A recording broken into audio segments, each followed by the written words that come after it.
सतगुरुदेव महात्मा मंगत राम जी महाराज का जीवन चरित। अध्याय 7। कातिलों के बीच। तब के बाद गुरुदेव की यात्रा फिर आरंभ हो गई। निखेतर गांव, जलमादा, कोहाला, नत्थागली, नवां शहर, जिला एबटाबाद आदि स्थानों से घूमते हुए आप तक्षशिला पहुंचे। वहां पुराने अवशेष और म्यूजियम देखा। म्यूजियम में बौद्धकालीन कला की कृतियां पड़ी थीं। उनको देखकर कहने लगे, किधर गए ये साजो सामान बनाने वाले? किसी समय ये चीजें बहुत मेहनत से बनाई गई थीं, बड़े शौक से व्यवहार में लाई गई थीं।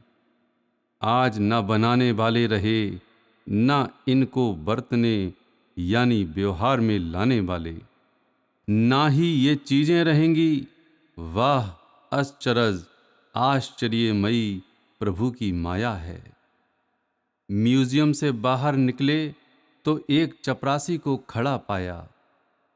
गुरुदेव ने पूछा, कितनी तनख्वाह मिलती है? चपरासी ने कहा, खुदा की मेहरबानी से 22 रुपए मिलते हैं। गुरुदेव ने कहा, गुजारा कैसे चलता है? चपरासी ने हाथ उठाकर कहा, अल्लाह राजिक है। यह उत्तर सुनकर गुरुदेव बहुत प्रसन्न हुए और उसे 2 रुपए दिलवाए। तक्षशिला में पंजा साहिब जाने का कार्यक्रम बना। गुरुदेव तो म्यूजियम से सीधे स्टेशन पर चले गए, लेकिन बिस्तर और ट्रंक लेने के लिए भगत जी को उस मंदिर में जाना पड़ा जहां की वे ठहरे हुए थे। भगत जी अभी अभी बुखार से उठे थे, इसलिए बोझ उठाने में बड़ा कष्ट हुआ। बड़ी मुश्किल से स्टेशन पहुंच पाए। बिस्तर और ट्रंक नीचे रखा, बैठने लगे तो आंखों के सामने अंधेरा छा गया। बैठते बैठते रुक गए। गुरुदेव ने पूछा, बैठता क्यों नहीं और मुंह क्यों लाल है? भगत जी ने उत्तर दिया, बिस्तर उठाने से लाल हो गया है। उत्तर सुनकर गुरुदेव समाधि में प्रवेश कर गए। कुछ देर बाद बोले, बच्चू, प्रभु तुझे सुमति दे। खुदा की दरगाह में तेरा नाम लिख गया है। अब तू चाहे चू करे चाहे चां करे, जाना पड़ेगा। फकीरों की सेवा खाली नहीं जाती। दिल में तंगी महसूस ना किया कर। खुले दिल से हर हालात में गुजरने की कोशिश करो। भगत जी ने हाथ जोड़कर कहा, महाराज जी, इस तुच्छ बुद्धि को समझ नहीं आई कि कैसे और किस जगह नाम लिखा गया है। ना ही सेवा करने की अभी समझ आई है। गुरुदेव ने तब मौज में आकर शब्द उच्चारण करने आरंभ कर दिए। जो शब्द गुरुदेव ने उस समय उच्चारण किए थे, उन्हें लिखा नहीं गया था। उन शब्द को सुनकर भगत जी का रोना शुरू हो गया। गुरुदेव बोले, रोने से काम नहीं बनता है। विचार की आंखें खोलो। संसार क्या है? किधर से आए हो? किधर जा रहे हैं? तुम्हारे माता पिता किधर गए, जिन्होंने तुझे बनाया था? इसी समय गाड़ी आ गई। गाड़ी पर बैठकर फरमाने लगे, टिकट संभाल कर रखना। यही हाल सतमार्ग का भी है। नाम रूपी टिकट संभाल कर रखने से आसानी रहती है। निर्भयता से सफर कट जाता है। कोई 20 मिनट में गाड़ी पंजा साहिब पहुंच गई। पंजा साहिब सिखों का प्रसिद्ध तीर्थ स्थान है। वहां सरोवर में अनेक तीर्थयात्री स्नान करते हैं। भगत जी ने प्रश्न किया, महाराज जी, लाखों लोग यहाँ मुक्ति के लिए स्नान करते हैं, क्या ये गलती करते हैं? गुरुदेव ने उत्तर दिया, इस तरह मुक्ति नहीं मिलती। ऐसी रीतियां लोक संग्रह के लिए सत्पुरुष बना जाया करते हैं। एकत्र होने में कई दुनियावी दुखों से छुटकारा मिलता है। पानी शरीर की मैल साफ करता है, मन की मैल मन पवन की संधि से और गुरु के वाक्य से हुआ करती है। मन की मैल इन रिवाजों से नहीं जाती। सत्पुरुष जिस जगह बैठते हैं उस जगह से संसारी जीव खामखा ही प्रेम बना लेते हैं।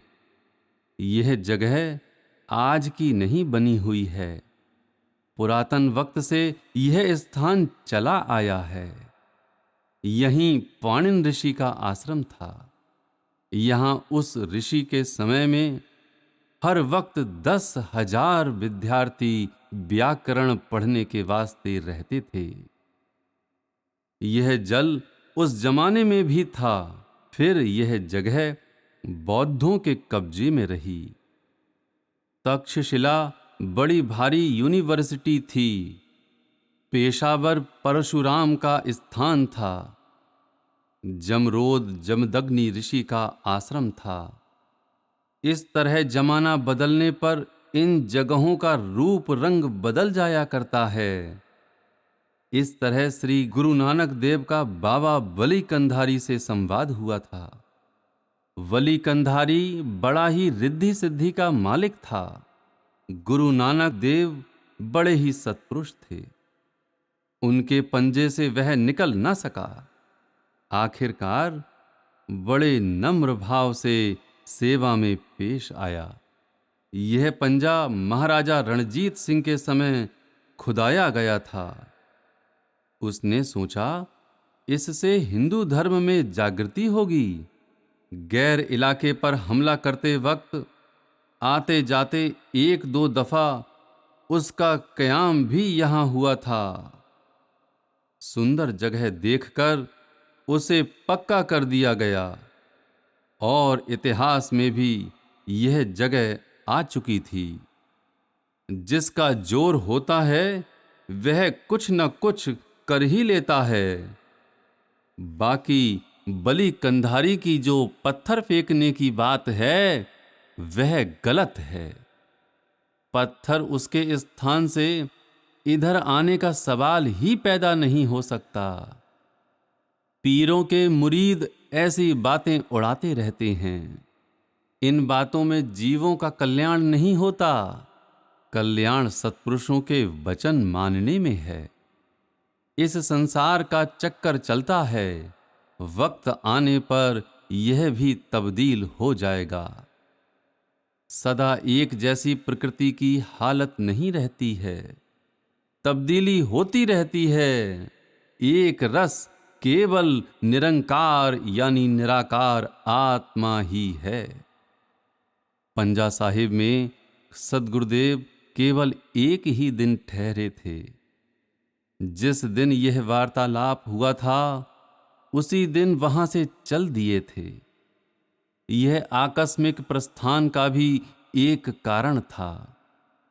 दोपहर को आप सरोवर से उस बाग में पहुंचे जहां की आपने रात काटी थी। किसी से जान पहचान तो थी नहीं, अतः आपने भगत जी को बाजार में खाना खा आने को कहा। भगत जी बड़ी देर से लौटे। पूछने पर कहने लगे, अधिकतर दुकानों में महाप्रसाद बना था। वैष्णव भोजनालय ढूंढने में समय लग गया। गुरुदेव ने पूछा, महाप्रसाद क्या होता है?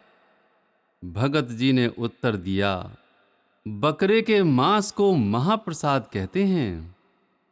यह सुनकर कहने लगे, अंदर स्नान करके आते हैं, बाहर सिर पर छाई यानी राख डालते हैं। यह सत्पुरुषों की तालीम नहीं, मनमुखों की तालीम है। सत्पुरुषों ने अपना बलिदान देकर धर्म को खड़ा किया था। उनके शिष्य मांस और शिकार पर खड़े हैं। शराब और मांस ही इन्हें डुबोएंगे। चलो यहां से, ठहरना धर्म नहीं है। बस अड्डे पर जाने के लिए बाजार से होकर जाना पड़ता था। आपने बाजार के रास्ते जाने से भी मना कर दिया और एक दूसरे रास्ते से बस की सड़क पर पहुंचे और वहीं शहर के बाहर बस की प्रतीक्षा करने लगे। उसी दिन रावलपिंडी चले गए। रावलपिंडी में एक प्रेमी श्री लक्ष्मण दास जी गुरुदेव को एक दिन अपने घर ले गए। खाने का समय आने पर उनकी पत्नी एक थाल परोस कर लाईं। भारतवर्ष का अतिथि सत्कार तो यूं ही प्रसिद्ध है। कोई संत फकीर की भिक्षा हो रही हो तो आतिथ्य की कोई सीमा ही नहीं रहती। प्रेमाहारी गुरु को अक्सर शिष्य अन्न पानी की सेवा करके प्रसन्न करने का प्रयत्न करते हैं। उनके लिए 2 ग्रास का भोजन बनाने के लिए घंटों रसोई घर में चहल पहल होती रहती है। कोई 11 कटोरी का थाल सजाता है, कोई 21 कटोरी का थाल सजाता है। आडंबर की इंतहा हो जाती है। उस दिन भी ऐसा ही हुआ। तरह तरह के पकवान थाल में सजे थे। गुरुदेव ने केवल एक ही ग्रास स्वीकार किया।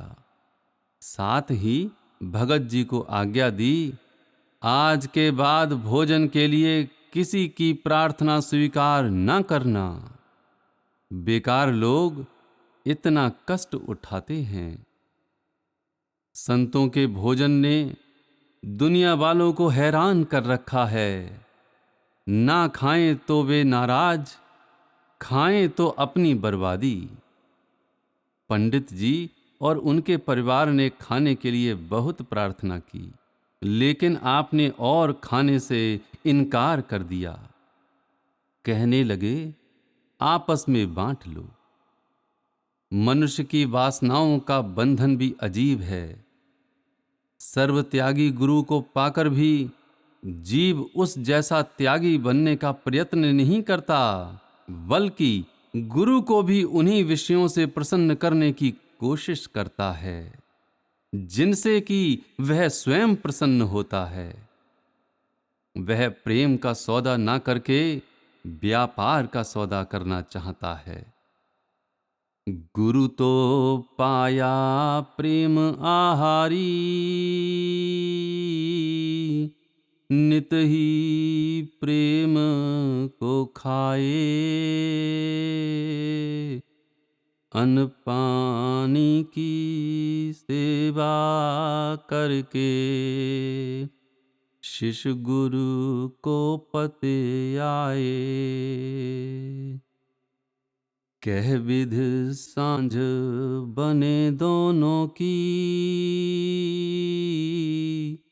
नहीं मोल तोल चुकाए।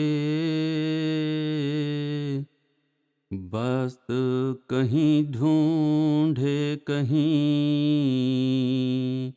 जतन अकारथ जाए। शीस लिए बिन नहीं गुरुपति आए, कठिन सांझ यह भारी। गुरुमुख होके रमज पछाने, तब लेखा सुखकारी। गुरुमुख जीवन जग में पाओ, सांझ को तोड़ निभाओ। मंगत कीरत निर्मल जग में, लख लख त्रपत समाओ। गुरुमुख जीवन जग में पाओ, सांझ को तोड़ निभाओ। मंगत कीरत निर्मल जग में, लख लख त्रपत समाओ। उस दिन से आपने अन्न का ही त्याग कर दिया, केवल चाय पर ही जीवन चलने लगा। वर्षों चाय ही आपका एकमात्र भोजन रही। वैसे अन्न का त्याग तो पहले ही हो चुका था। आज उस त्याग को केवल औपचारिक रूप दे दिया गया था, ताकि गृहस्थ लोग गुरुदेव के आगमन पर पाकशाला को ही मंदिर ना बना बैठें। यह सब तो सांसारिक जीवों के कल्याण के लिए हुआ था, लेकिन गुरुदेव के इस निर्णय ने उनके स्वास्थ्य की बर्बादी कर दी। आखिर चाय ने एक दिन अपना रंग दिखाया। गुरुदेव का जीवन तब संकट में पड़ गया, लेकिन इस बात की चर्चा समुचित समय पर की जाएगी। रावलपिंडी से आप गंगोठिया पधारे। सम्मेलन का समय निकट आ रहा था। इस वर्ष भी सम्मेलन में वही पुरानी चहल पहल रही। प्रेम और उत्साह की धारा निरंतर बहती रही। गुरुदेव के प्रेम और आशीर्वाद से तृप्त होकर सभी प्रेमी भारी हृदय लेकर घरों को लौटे। यज्ञ की समाप्ति पर आपके शिष्यों में एक होड़ सी लग गई। सभी चाहते थे कि आप उनके गांव या शहर पधारें। गुरुदेव उनकी प्रार्थनाएं मुस्कुराते हुए सुनते रहते। एक प्रेमी के बार बार कहने पर गुरुदेव कहने लगे, तुम प्रेमियों को काफी सत्संग का समय मिल चुका है, लेकिन तुम लोग फकीरों के वचन मानने वाले नहीं हो, केवल देखा देखी चाल करते हो। कुछ आमिल बनने की कोशिश करो, बेकार इनका समय नष्ट ना करो। और भी जनता है जो फकीरों के वचन सुनने की हकदार है। अब सत्संग का समय किसी को नहीं मिलेगा। ये किसी एकांत स्थान पर तप के लिए जाएंगे। स्वतः ही आपके मन में मटोर जाने की प्रेरणा हुई। कार्तिक की समाप्ति पर आप वहां पहुंचे। मटोर से कुछ दूर बमियाला गांव था, जो कि एक पहाड़ी पर बसा था। आप उस पहाड़ की ओर चल दिए। जो मार्ग आपने चुना वह नियमित मार्ग नहीं था। जगह जगह झाड़ियां फैली पड़ी थीं, पत्थर बिखरे पड़े थे, खड़ी ढलान थी, कहीं भी पैर फिसल सकता था।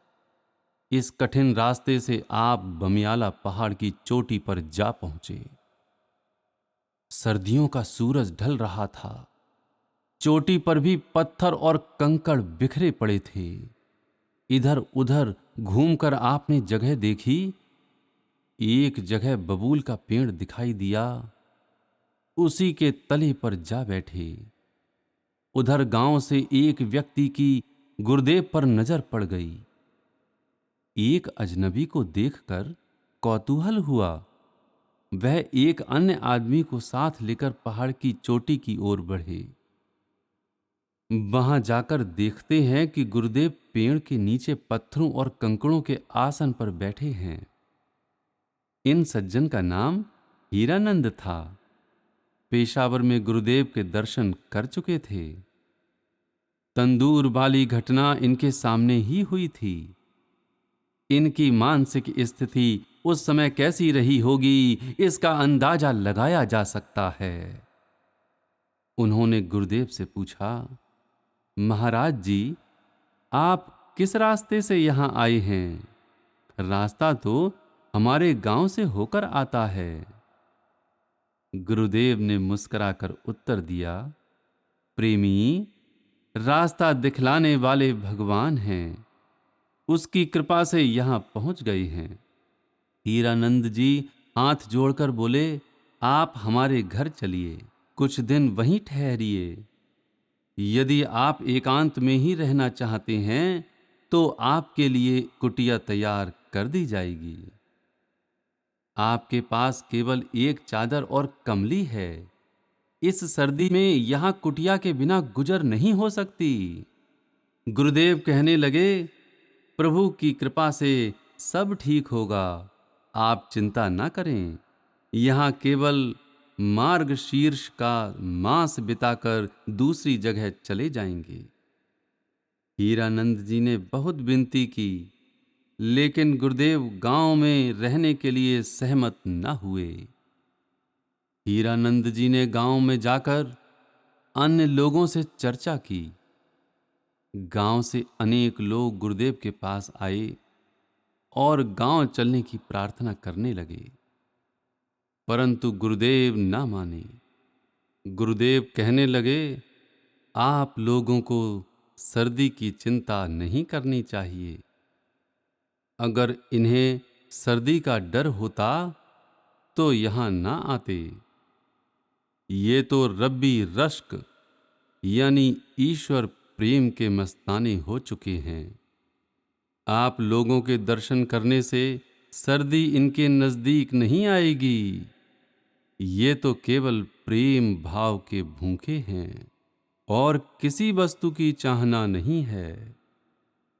गांव वालों का आग्रह जब फिर भी जारी रहा तो आप बोले, अगर आप इनके समझाने पर भी जिद करेंगे तो ये कहीं और चले जाएंगे। ये तप के लिए यहाँ जंगल में आए हैं, इसलिए कोई सज्जन यहाँ ना आए। सिर्फ एक प्रेमी को सेवा का अवसर मिलेगा। इसलिए सब माताओं, सज्जनों और बच्चों से प्रार्थना है कि यहाँ आने का कष्ट ना उठाएं और ना ही किसी और को यहाँ आने की इजाजत दें। तप के बाद कुछ दिन सत्संग का समय आप लोगों को मिल जाएगा।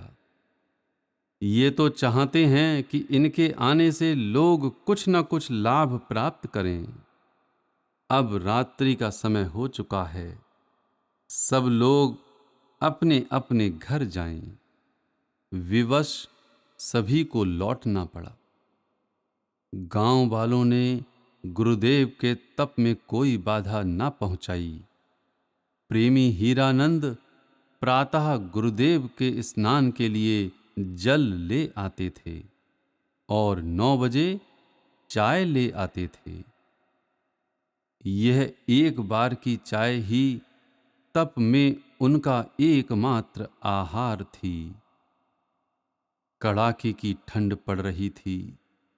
पहाड़ की चोटी पर बर्फ सी ठंडी हवाएं चलती रहती थीं। एक चादर और कमली के सहारे गुरुदेव की रातें कटने लगीं। 25 वर्ष की आयु से गुरुदेव सोए न थे। बचपन से ही उनकी रातें भी खुले आकाश के नीचे ही बीती थीं। परंतु यह तपस्या तो जैसे अति का भी अतिक्रमण कर रही थी। यह स्वाभाविक ही था कि उनकी ख्याति दूर दूर तक फैल जाती। अनेक लोग उनके दर्शन करने को उत्सुक रहते, परंतु गांव के लोग इसकी इजाजत ना देते थे।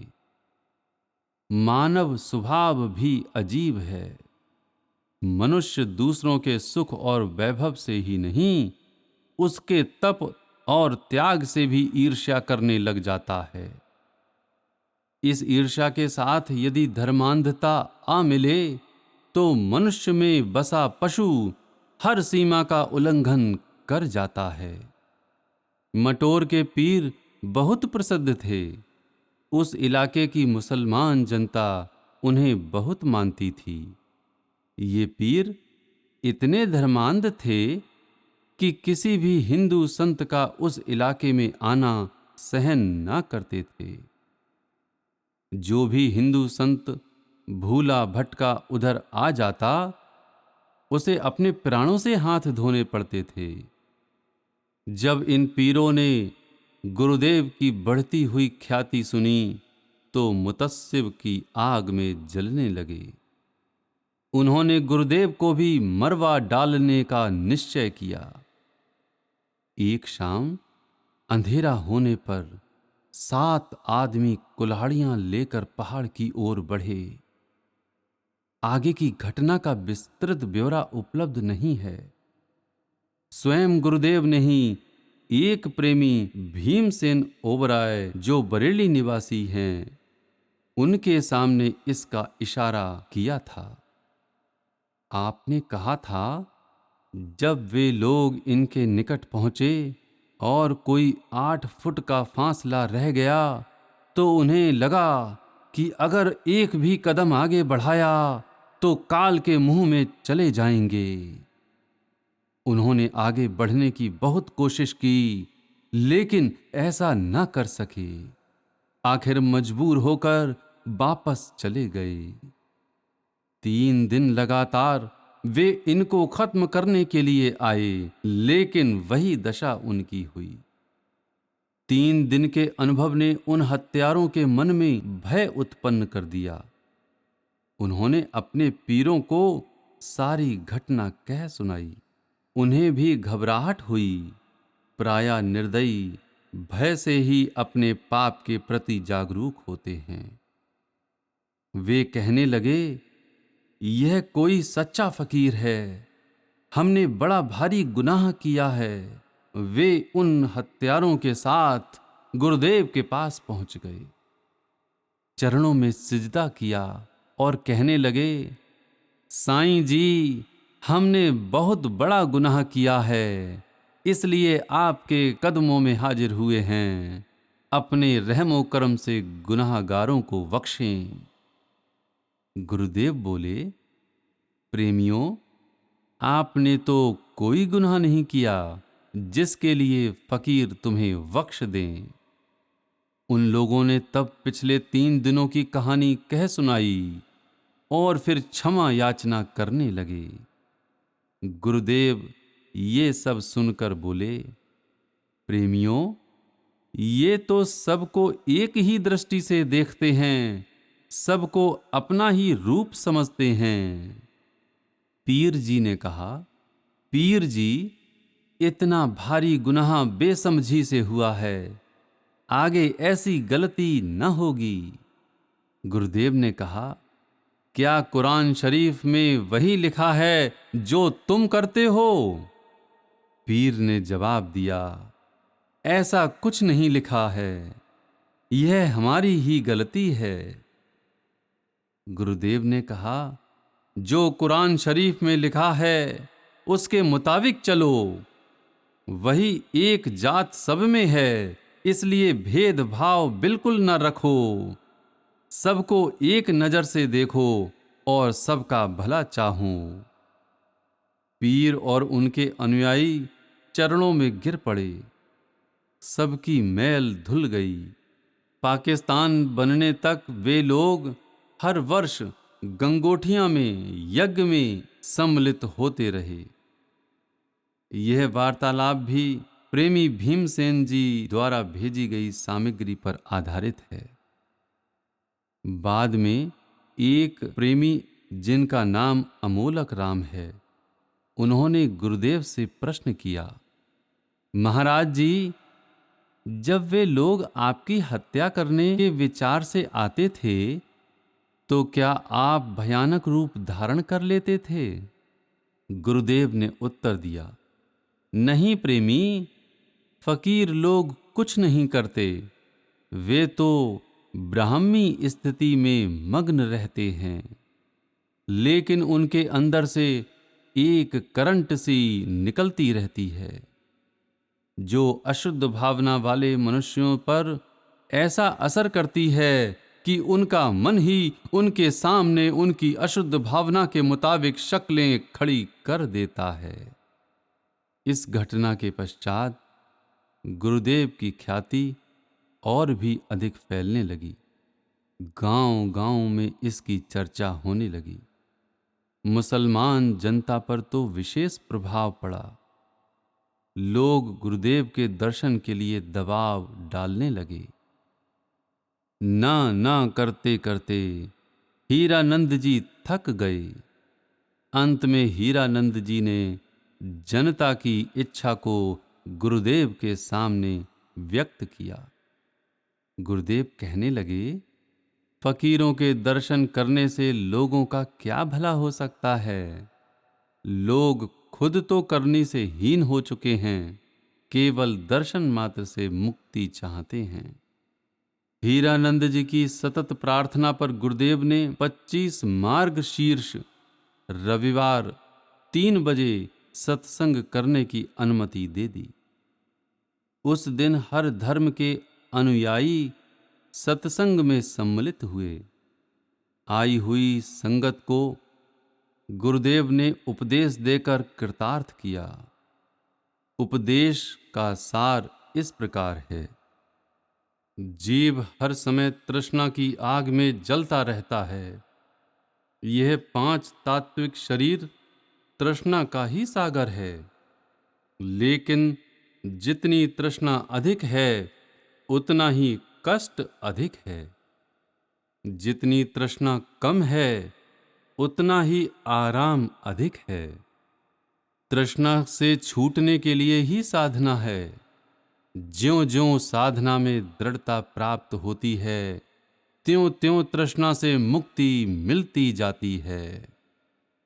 साधना की दृढ़ता से मतलब है किसी सत्पुरुष से प्राप्त नाम का चिंतन करना और उसके आधार पर ही जीवन व्यतीत करना।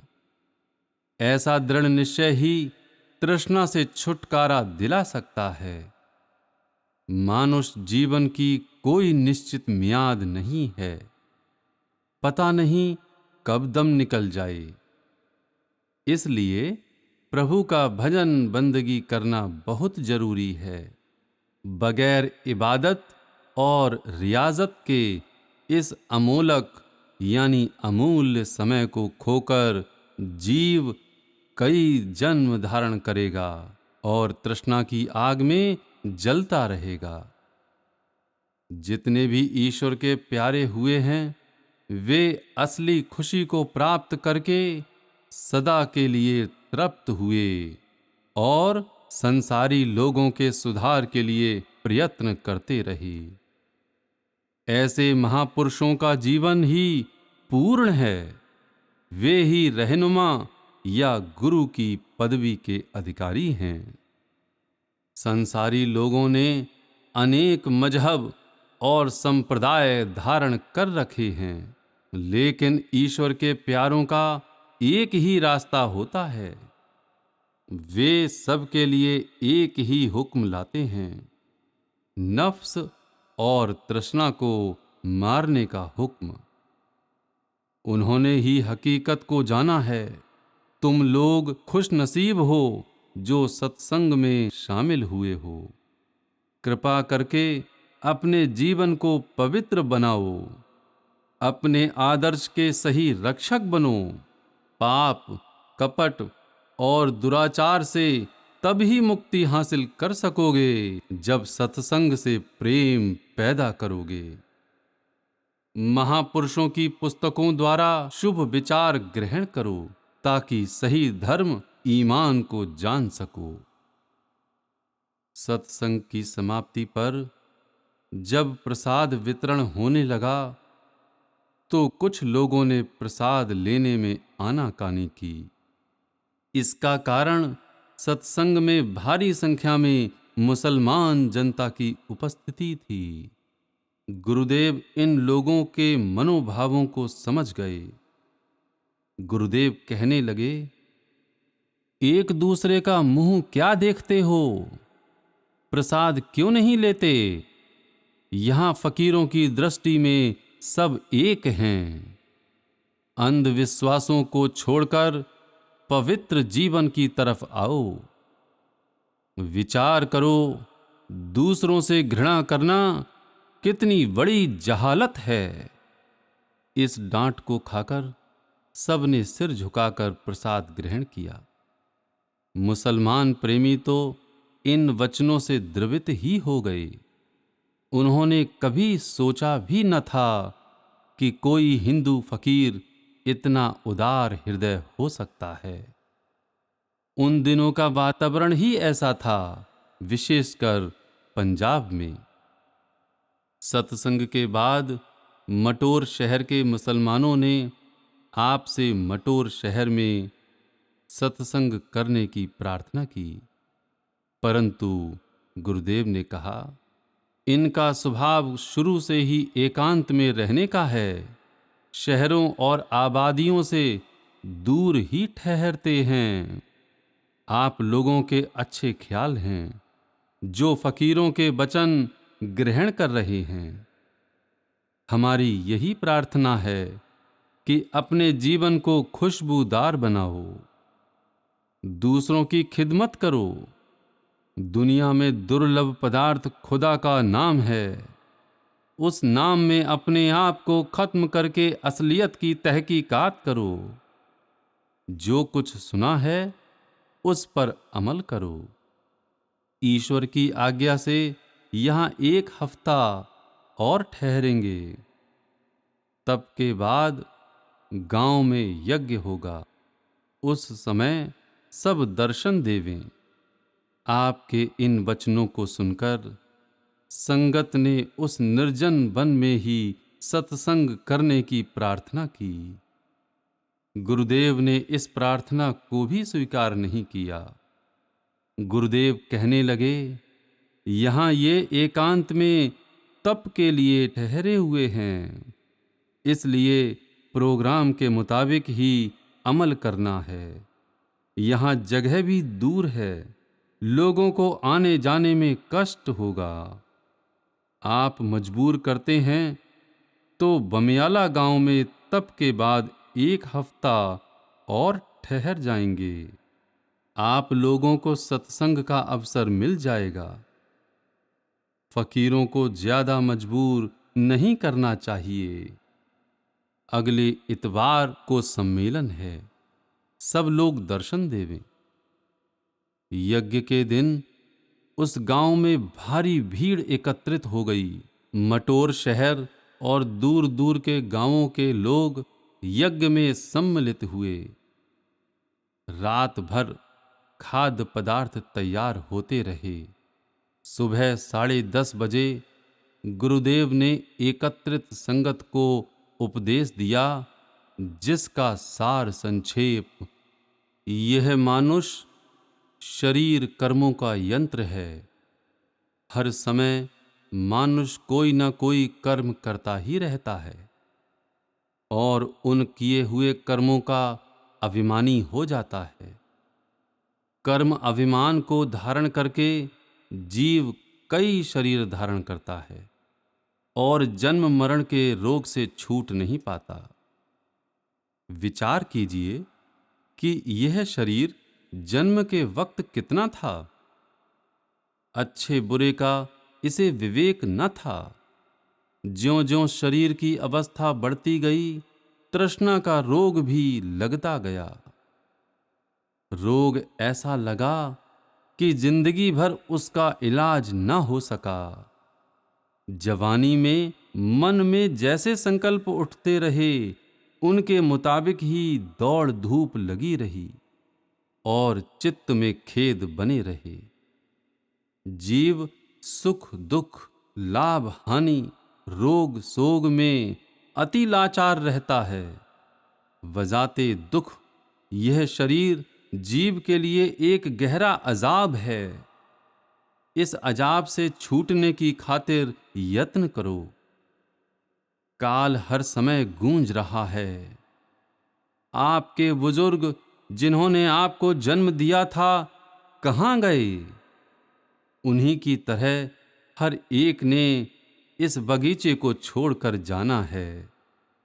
इस भ्रमजाल से छूटने का उपाय करो और सत तत्व को प्राप्त करने का यत्न करो। जिस शक्ति करके देह में जीवन है, उसकी पहचान करो। ना रहने वाले शरीर से कुछ लाभ प्राप्त करो।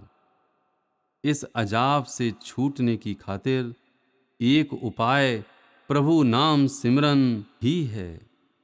नाम सिमरन से चंचल मन स्थिर होता है और जीव 9 द्वारों के भागों को छोड़कर तृप्त हो जाता है। सिमरन से दृढ़ता हासिल होती है और जीव त्रिगुणी माया से अबूर पाकर विश्राम पाता है।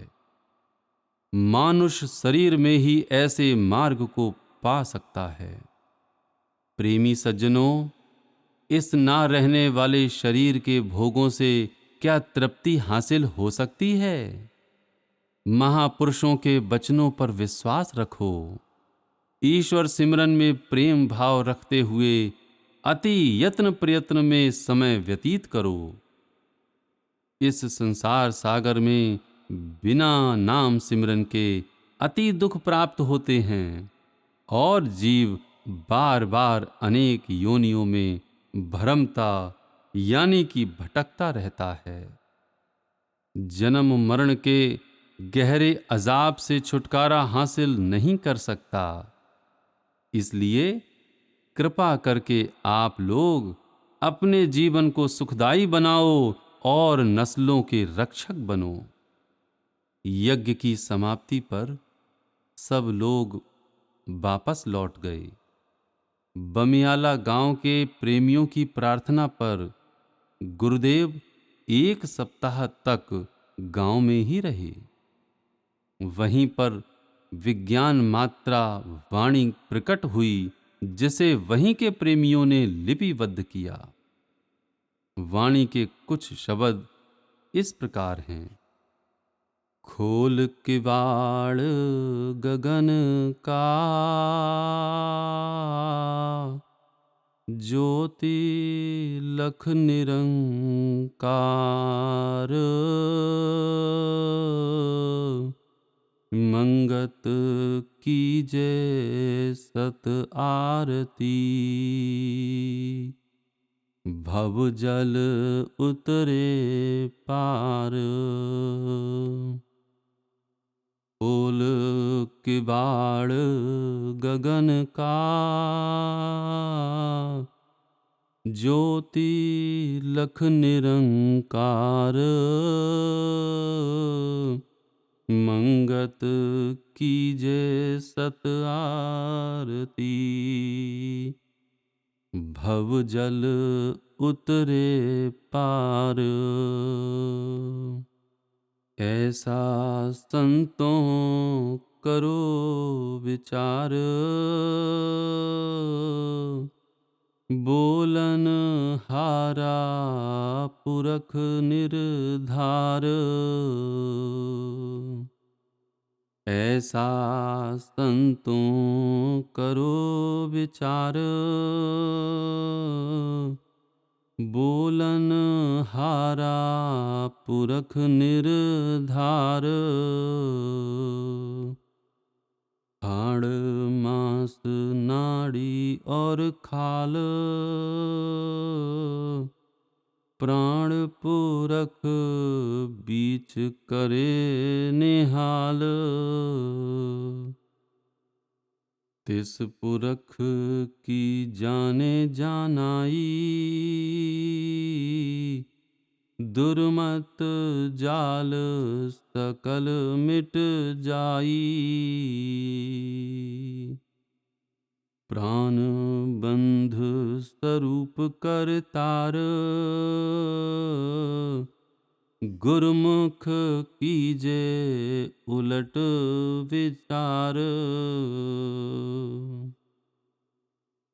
उल्टे मार्ग मिले भगवंता, संकट जाए पाए चित पर संता।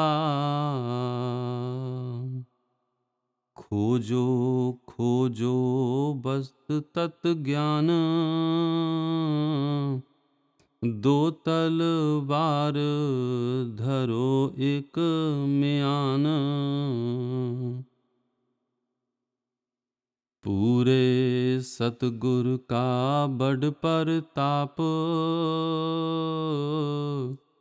उलट मारग की ना प्रभु जाप। इरध उरध प्राण का बंध, राखे सुरती ज्योति पर चंड। परमानंद स्वरूप अगाध, गुरुमुख लखे अनुभवी समाध। जीवन जीवे सतनाम कमाए, निज धर बसे नहीं जमपुर जाए। अमृत खानी यह प्राण की धारा, जो जन सोधे उतरे भव पारा। घर में अमृत बाहर बिख खाए, अंत काल जम देवे सजाए। लेखा लखियो सरब दुखदाई, जन्म गवायो न हाथ कछु आई। इस नगरी में रहन न पाए, जतन अनेक करे गुणी राये। उठ के सिमर तू नाम अमोल, प्रेम प्रीत से हृदय तोल। अमृत कुंड घर में भरिया, गुप्त द्वार में है सो धरिया। मिल सत साधु लख सत लेख, बोलन हार का सुन सत भेख। दुर्मत रोग सकल मिट जाए, साचा नाम जो मन माही कमाए। और उपाय छाड़ रे गुणिया, सुपन समान सकल है दुनिया। ना कोई तेरा ना तू काहू काए, सुख के कारण बहु साथ बनाए। साचा सुख एको प्रभु नाम, सबके अंतर करें विश्राम। निर्मल सुरति प्राण तत खोजो, सतगुरु पूरे का निर्णय बूझो। अंतर माही आनंद भंडार, पल पल खोजो रूप मुरार। नित आनंद घन रूप सुआमी, विघ्न रहित सो रहे अनामी। घट खोजो निज आपना, पियो प्रेम की धार। मंगत मिले सत शांति, जीते जम दरबार। घट खोजो निज आपना, पियो प्रेम की धार। मंगत मिले सत शांति, जीते जम दरबार। ओम ब्रह्म सत्यम सर्वाधार। ओम ब्रह्म सत्यम सर्वाधार।